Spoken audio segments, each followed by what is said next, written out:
What's your name, pretty boy? My name is Space Cowboy. Space Cowboy, just play that And what's your name? Lady Gaga. We had a huge media scandal. They accused me of lip syncing and oh yeah, off. No início dos anos 2000, enquanto o público americano ainda consumia majoritariamente pop e R&B tradicionais, algo completamente diferente estava acontecendo do outro lado do mundo, quase como um movimento silencioso que poucos estavam prestando atenção, mas que em pouco tempo se tornaria impossível de ignorar. Produtores e DJs europeus como David Guetta, Fatboy Slim e Tiesto já estavam moldando uma nova sonoridade, criando uma onda de música eletrônica com uma identidade própria, pensada para clubes, para energia, para multidões, algo que ainda não tinha sido totalmente absorvido pela indústria americana, mas que estava prestes a atravessar o oceano de uma forma que ninguém previa. E foi justamente nesse contexto que, em uma noite específica em Paris, no ano de 2008, algo aparentemente simples acabou desencadeando uma mudança muito maior do que parecia naquele momento. Naquela noite, um DJ ainda não completamente consolidado no mainstream, David Guetta, estava tocando em um clube quando, entre o público, estava ninguém menos que Kelly Rowland, ex-integrante do Destiny's Child, que naquele ponto da carreira vivia uma fase bastante delicada. Depois do fim do grupo, cada integrante seguiu caminhos muito diferentes, e enquanto Beyoncé rapidamente se consolidava como um fenômeno global, com um sucesso atrás do outro, e Michelle Williams direcionava sua carreira para a música gospel, Kelly se encontrava em um momento de incerteza, tentando entender qual seria o próximo passo. Ela havia lançado seu segundo álbum solo recentemente, e um dos singles, Work, tinha ganhado uma nova vida na Europa, após ser remixado pelo duo britânico Freemasons, que transformou a faixa em um verdadeiro sucesso nas pistas europeias, dominando clubes e conquistando o público de forma massiva. Mas, curiosamente, sem conseguir o mesmo impacto nos Estados Unidos, onde a música praticamente não performou. Foi exatamente essa diferença de recepção que provocou uma mudança importante na forma como Kelly enxergava a própria carreira, porque ela percebeu algo que muitos artistas americanos ainda não estavam considerando com seriedade. O público europeu estava não apenas aberto, mas completamente envolvido com aquela sonoridade eletrônica que ainda parecia estranha para o mercado dos Estados Unidos. Movida por essa percepção e também por uma afinidade pessoal com aquele estilo, Kelly decidiu passar um período na Europa, mergulhando de vez naquela cena, absorvendo influências e tentando se reconectar artisticamente, até que, em uma dessas noites, ela teve contato com uma sequência de produções que imediatamente chamaram sua atenção. E essas produções vinham justamente de David Guetta. Entre batidas e remixes, com forte identidade europeia, havia um instrumental específico que ainda não tinha se tornado um fenômeno global, mas que carregava um potencial evidente, algo diferente, algo que soava maior do que o que ela vinha fazendo até então, e naquele momento Kelly entendeu que era exatamente aquele som que ela queria para si. A decisão que veio em seguida mudaria não só a trajetória dela, mas acabaria impactando toda a indústria. Kelly Rowland gravou When Love Takes Over com David Guetta, e a música não apenas se tornou o primeiro grande sucesso global do DJ francês, como também representou uma espécie de renascimento para a própria Kelly, recolocando seu nome em evidência de uma forma que poucos esperavam naquele momento. Mas o impacto dessa colaboração não parou aí, porque ela funcionou como um gatilho para algo muito maior, iniciando um efeito dominó dentro da indústria musical americana, que finalmente começou a olhar com mais atenção para o que estava acontecendo na Europa. Em pouco tempo, esse movimento começou a se refletir em decisões estratégicas de grandes nomes da música pop, e um dos exemplos mais claros disso foi o Black Eyed Peas, que decidiu trabalhar com David Guetta em faixas como I Got a Feeling e Boom Boom Pow, músicas que rapidamente ultrapassaram qualquer expectativa e passaram a dominar o cenário global, consolidando de vez a presença da música eletrônica no mainstream. E enquanto tudo isso acontecia, quase como se fosse parte do mesmo movimento, uma nova artista começava a surgir, ainda desconhecida do grande público, mas prestes a redefinir completamente o que significava ser uma estrela pop naquele momento. Stephanie Germanotta, que o mundo passaria a conhecer como Lady Gaga, My name is Lady Gaga, and this is my house. lançou seu álbum de estreia, The Fame, apresentando uma proposta que combinava elementos do pop tradicional com uma forte influência eletrônica, criando uma identidade visual e sonora que se destacava imediatamente em meio a tudo o que estava sendo lançado naquela época. Ao lado dela, desde o início dessa fase, estava uma figura que, embora não fosse tão conhecida pelo grande público, desempenhava um papel fundamental na construção daquele som e daquela estética. Um DJ, produtor e colaborador constante, que esteve presente em faixas importantes como Starstruck e Christmas Tree, ajudando a definir não apenas o som daquele projeto, mas também influenciando diretamente o que viria a se tornar o electropop mainstream dos anos seguintes. Esse nome era Gaga in the room, so starstruck, cherry, cherry, cherry, cherry, boom, boom. E apesar de estar profundamente envolvido em um dos momentos mais importantes da música pop recente, contribuindo para a ascensão de uma das maiores artistas do mundo e ajudando a moldar uma nova era sonora, ele acabaria desaparecendo de forma quase completa, deixando para trás uma série de perguntas que até hoje não foram totalmente respondidas. Para entender como isso aconteceu, é necessário voltar ainda mais no tempo, antes do nome Space Cowboy existir, quando tudo ainda estava começando. Nicolas Jean-Pierre Dresti, nascido na primavera de 1975 em uma pequena comuna na França, cresceu e se formou na Inglaterra, onde entrou em contato com uma cena musical que estava em plena transformação, impulsionada por DJs que dominavam a vida noturna e experimentavam novas formas de criar e apresentar música.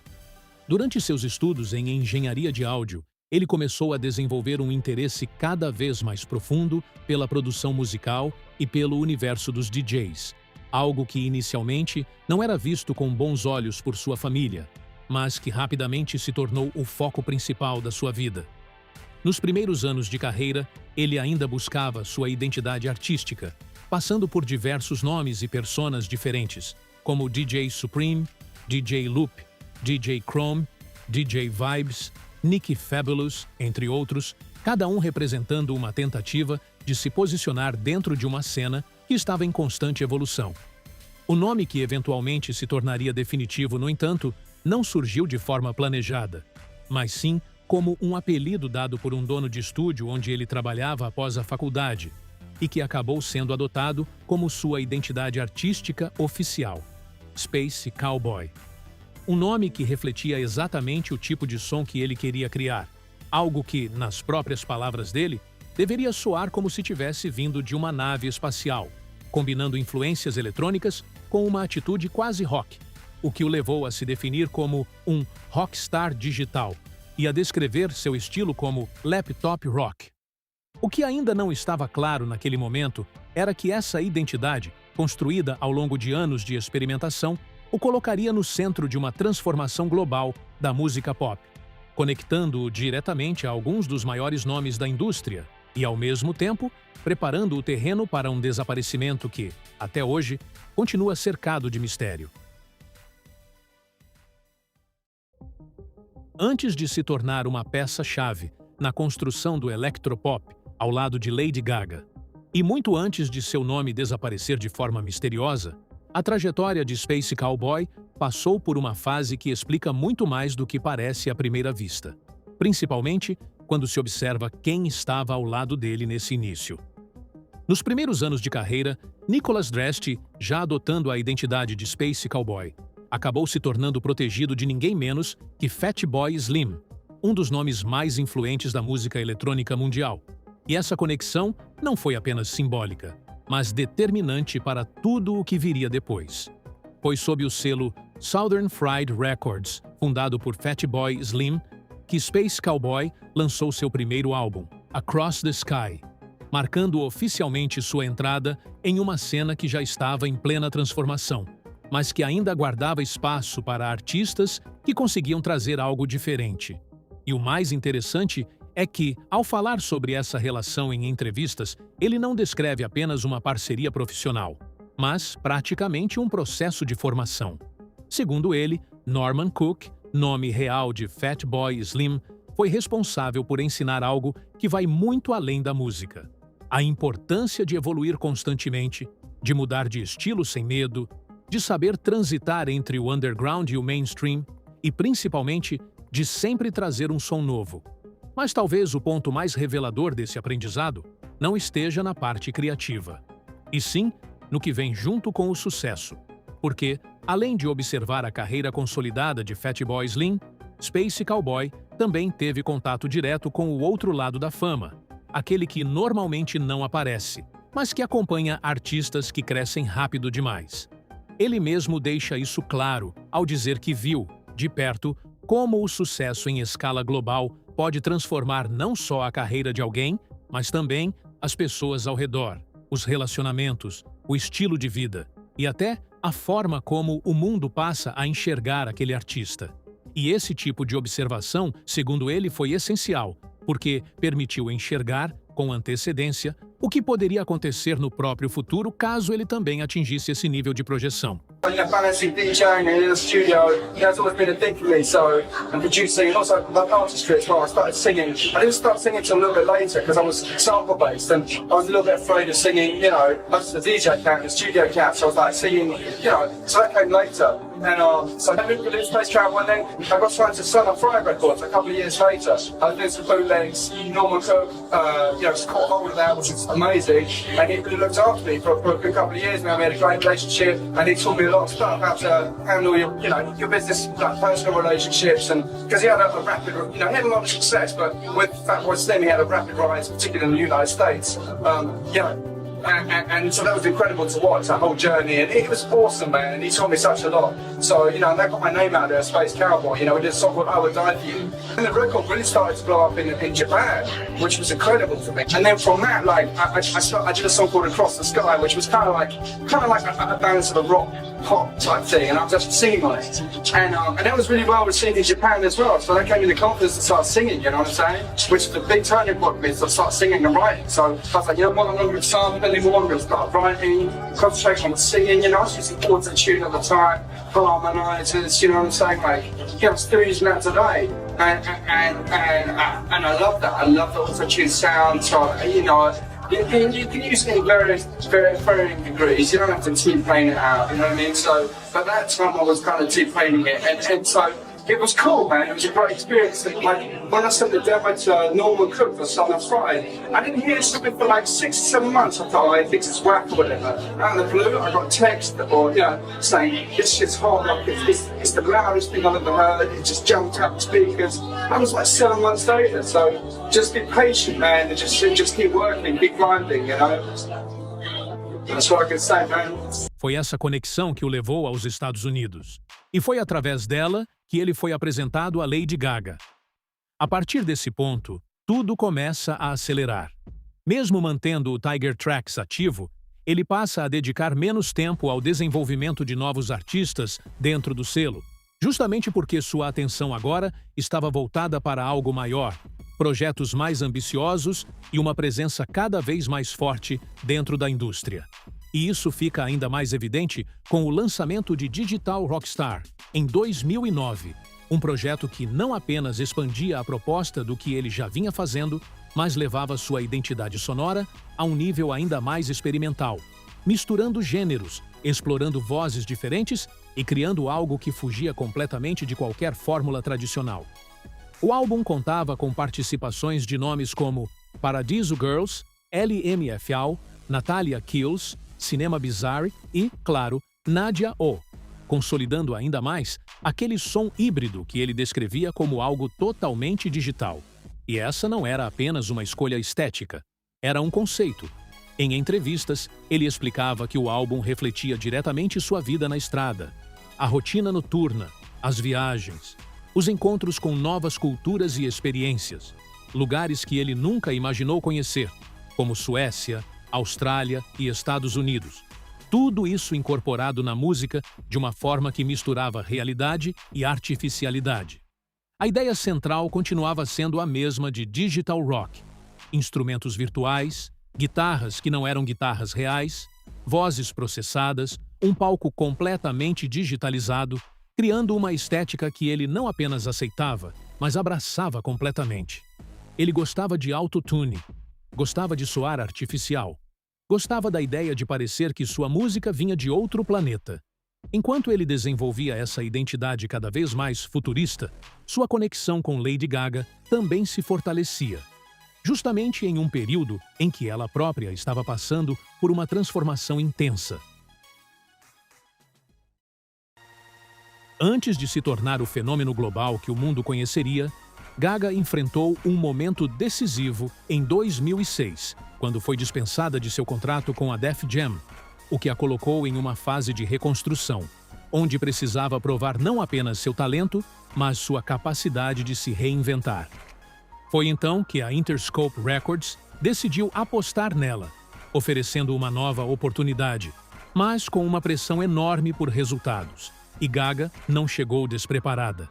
Com visuais marcantes, estética ousada e composições extremamente estratégicas, muitas delas desenvolvidas com nomes como Akon e Red One, ela lançou Just Dance, uma música que, embora hoje seja lembrada como um sucesso imediato, na verdade teve uma trajetória muito mais gradual. A faixa começou ganhando força na Europa. Cresceu aos poucos, permaneceu por 5 meses na Billboard Hot 100, até finalmente alcançar o primeiro lugar. Um típico sleeper hit. Mas, mesmo com esse sucesso, transformando completamente sua vida, existe um detalhe que revela muito sobre a mentalidade dela naquele momento. Ela não estava satisfeita. Quando sua equipe tentou comemorar, a reação foi quase fria, como se aquilo ainda não fosse suficiente, como se o objetivo fosse algo muito maior, algo que não podia ser medido por um único hit. Ela não queria ser uma música. Ela queria ser os próximos 25 anos da música pop. E isso muda tudo. Porque, com seu álbum de estreia prestes a ser lançado, cada detalhe precisava ser perfeito. A estética, as performances, a energia dos shows e, principalmente, a experiência ao vivo. E é exatamente aí que Space Cowboy entra de forma definitiva. Lady Gaga has been sent to Earth to infiltrate human culture, one sequin at a time. Activate camera flow. Initiate transition animation. Has anybody seen my disco stare? Well, my name is Space Cowboy, yeah, and I DJ. I put together the music for the show, with Gaga, and we're about to do a show at the Dragonfly, and yeah, it's going to be crazy today. Lady Gaga was #1 in the album charts, so we're like, wow. Little rain to put things in perspective. What are you gonna do while you're here, Nick? I don't know. I'm going to stay in my hotel room, bolt the hotel room and not even go out the front door because it's far too many temptations. You're gonna lock yourself? Yeah, I think so. So how many countries has this pillow been to now? Lady Gaga pillow is so famous. Check it out. That's embroidery. Look at that quality of that embroidery. I know. That is not messing around. Look. I am a lucky lady. Ba, ba, ba. Da, da, da, da, da, da, da, da, da. What's your name, pretty boy? My name is Space Cowboy. Space. Space Cowboy. You look so cocky right now. I want to punch you. And what's your name? Lady Gaga. We had a huge media scandal. They accused me of lip syncing and oh yeah, off. Christmas tree is about the spirit of celebrating the most joyous holiday, and I'll tell you why. Because Christmas is the holiday that most makes boys and girls feel randy. Hey everybody, it's Gaga. I'm backstage right now in Sweden, but I wanted to take a minute and say Merry Christmas and Happy Holidays to everybody. 2008 was amazing. We're gonna have an even better 2009, so I love you, and let's kick off the new year with a light me up, put me on top, let's fa la la la la la la la. Bye. Para muitos fãs, ele se torna a figura por trás das turntables nos shows de Gaga. O responsável por manter a energia, por sustentar aquele ambiente eletrônico que começava a definir a identidade dela, além de colaborar diretamente em faixas do álbum The Fame, que viria a ganhar reconhecimento mundial e consolidar Gaga como uma das maiores artistas da sua geração. Existe um detalhe nessa história que a maioria dos fãs nunca soube. Ao contrário do que parece, ele não foi a primeira escolha para ocupar o papel ao lado de Lady Gaga. Antes dele, Gaga trabalhava com um músico chamado Brendan J. Sullivan, conhecido artisticamente como DJVH1, que inclusive chegou a escrever uma autobiografia relatando suas experiências dentro daquela cena, e principalmente o momento exato em que foi substituído. Segundo o próprio relato, durante a produção do videoclipe de Just Dance, projeto que acabaria impulsionando Gaga ao estrelato global, ele foi chamado para uma conversa onde recebeu a notícia de forma direta. Disseram que ele não seria mais o DJ no vídeo. A primeira reação foi até compreensiva, já que ele imaginou que talvez a figura do DJ tivesse sido cortada da produção, o que faria sentido dentro de um ajuste criativo. Mas a explicação foi outra. Disseram que ainda queriam sua presença, sua imagem, seu estilo, mas que outra pessoa assumiria o papel. Quando ele perguntou quem seria, veio a resposta: Space Cowboy. E a reação dele foi mais curiosa do que revoltada. Ele associou o nome a uma música de Natal que o artista havia feito com Gaga anteriormente. Algo que, na visão dele, parecia uma escolha inesperada para um projeto daquele tamanho. Mas o momento mais desconfortável ainda estava por vir. No dia das filmagens, os dois foram colocados frente a frente, no mesmo set. E o próprio Brendan descreve esse encontro como se houvesse uma tensão no ar impossível de ignorar, comparando a sensação a dois ímãs fortes que simplesmente não conseguem se aproximar sem se repelirem. Os dois se cumprimentaram, trocaram poucas palavras, mas o clima já estava estabelecido e ele só ficou mais estranho. Em determinado momento, alguém da produção perguntou em voz alta onde estava o DJ da Gaga. E, ao mesmo tempo, os dois responderam: aqui. A sincronia foi tão perfeita que, segundo ele, soou quase como um eco. Mas nada se compara ao momento em que Lady Gaga entrou na sala. Segundo o relato, ela simplesmente parou, congelou, como se não esperasse encontrar os dois ali ao mesmo tempo. Seus óculos escuros escorregaram, cobrindo os olhos, e por alguns segundos, ninguém pareceu saber exatamente o que fazer. E é nesse ponto que a história começa a levantar uma pergunta incômoda. Porque a escolha já estava feita. Space Cowboy ficaria. E olhando em retrospecto, foi a decisão que definiu o rumo de tudo. Com o sucesso do álbum The Fame, ele se consolidou como a mente por trás de algumas das faixas mais marcantes daquele projeto, como Starstruck e Christmas Tree, além de contribuir para músicas da fase The Fame Monster, como So Happy I Could Die e Monster. De repente, ele não era mais apenas um DJ da cena europeia.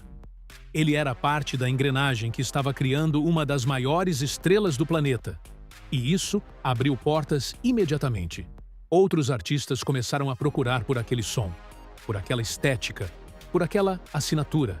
Ele passou a produzir para nomes relevantes, incorporando seu estilo característico em diferentes projetos e, ao mesmo tempo, aparecendo cada vez mais em videoclipes e eventos ao lado de grandes celebridades. No auge dessa fase, ele estava em todos os lugares ao mesmo tempo, trabalhando com colaboradores dos sonhos, saindo em turnê com LMFAO e construindo uma expectativa enorme em torno do que viria a seguir na sua carreira solo. Mas, quando uma trajetória cresce rápido demais, existe sempre uma pergunta que fica no ar. Até que ponto esse tipo de ascensão é sustentável? E mais importante ainda, o que acontece quando alguém que está nos bastidores começa a se tornar tão relevante quanto a estrela principal? No auge da sua carreira, quando tudo indicava que Space Cowboy estava prestes a dar o próximo grande passo e consolidar de vez seu nome no mainstream global, algo completamente inesperado aconteceu. E o mais estranho é que ninguém percebeu na hora o que aquilo realmente significava. O projeto Digital Rockstar, que parecia ser apenas mais uma etapa de crescimento dentro da sua trajetória, acabou se tornando, sem que o público soubesse, o último álbum lançado sob o nome Space Cowboy. E isso, por si só, já seria incomum. Mas o que veio depois tornou tudo ainda mais estranho. Após produzir o álbum Colors, de Nadia O, em 2011, lançado pelo selo Tiger Tracks. Tanto ele quanto a própria Nadia simplesmente desapareceram do cenário musical, como se aquele projeto tivesse sido o ponto final definitivo para ambos, sem anúncio, sem despedida, sem explicação. E desde então, o motivo desse desaparecimento nunca foi esclarecido. Mesmo com fãs investigando, pesquisando, tentando encontrar qualquer pista que pudesse indicar o que aconteceu, tudo permanece sob um silêncio absoluto, como se todas as pessoas envolvidas tivessem escolhido não falar sobre isso, o que só aumenta ainda mais o mistério. No caso de Nadia O, existe algum tipo de presença, ainda que mínima, já que ela ocasionalmente aparece em redes sociais pessoais, mantendo um perfil extremamente discreto, longe de qualquer tentativa de retorno à indústria. Mas com Space Cowboy, a situação é diferente. Ele simplesmente sumiu, sem deixar rastros, sem manter qualquer tipo de comunicação pública, sem redes sociais, sem entrevistas, sem novos projetos atribuídos diretamente ao seu nome. E isso levou muitos fãs a questionarem algo que, por si só, já mostra o nível de incerteza em torno dessa história. Ele ainda está vivo? A ausência é tão completa que essa dúvida, por mais extrema que pareça, passou a fazer parte das discussões. Até hoje, Space Cowboy permanece completamente inacessível, e o vazio deixado por sua saída continua alimentando teorias, interpretações e tentativas de entender o que realmente aconteceu com alguém que estava no centro de uma transformação tão importante da música pop. Algumas hipóteses tentam dar sentido a isso. Existe a possibilidade de que o lado mais pesado da fama, aquele mesmo que ele aprendeu a observar ainda no início da carreira, ao lado de Fatboy Slim, tenha sido mais intenso do que ele esperava, levando a uma decisão de se afastar completamente. Outros acreditam que a pressão da indústria, a exposição constante ou até mesmo a invasão de privacidade por parte de fãs possam ter contribuído para esse desaparecimento. E há também uma teoria que nunca deixa de aparecer: a de que ele nunca parou, apenas mudou, outro nome, outra identidade, continuando a produzir nos bastidores, longe dos holofotes que um dia fizeram parte da sua rotina. Mas, independentemente da resposta, existe algo que permanece incontestável: o impacto. O som criado por Space Cowboy e Nadia O carrega uma essência que, mesmo anos depois, ainda não foi completamente replicada. Uma combinação muito específica de simplicidade e energia eletrônica que influenciou diretamente o que viria a dominar o pop nos anos seguintes. E, curiosamente, uma das últimas menções de Nadia sobre sua própria carreira só reforça o quanto essa história ainda está longe de ser totalmente compreendida. Em novembro de 2020, ao ser questionada por um fã sobre o que havia acontecido com sua música, ela respondeu de forma direta, mas ao mesmo tempo enigmática. Ela não podia dizer, mas que a pessoa continuasse ouvindo, e que ela continuaria ouvindo também. Uma resposta simples, mas que, dentro de todo esse contexto, soa quase como mais uma peça de um quebra-cabeça que nunca foi completamente montado.